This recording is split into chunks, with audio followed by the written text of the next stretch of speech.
Good evening guys. অৱশ্যে good evening নহয় আৰু ৰাতিয়ে হ'ব হ'ল বাৰু।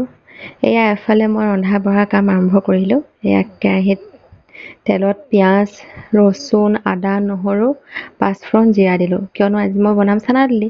চানা দালি এফালে বইল কৰি থৈ দিছোঁ, হাফ বইল কৰিছোঁ আৰু আনফালে মই বনাম চানা দালি পনীৰৰ সৈতে। এফালে আৰু কেইডোখৰমান মই কাটি থৈ দিছোঁ, ইয়াত দি দিলোঁ।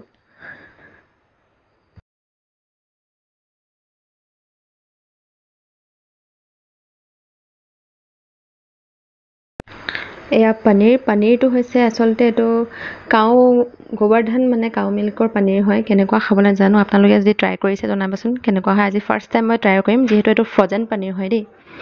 আৰু এইফালে খুব লৰালৰিকৈ ৰন্ধন প্ৰকৰণটো কৰা হৈছে দেই, দেৰি হ'ল যিহেতু। এফালে চানা দালি বইল কৰি কিনে দি দিলোঁ। পানীখিনি মই শেষতহে দিম, আগতে এইখিনি অকণমান ভাজি লৈ 5 মিনিটমান মানে ভাজি কিনে ঢাকোন মাৰি থৈ দিম, তাৰপিছতহে আচলতে মই পানীখিনি দিম। এয়া আনফালে চাওক, মই পানীও দিলোঁ, যিটো আপোনালোকক দেখুৱাবলগীয়া নহ'ল।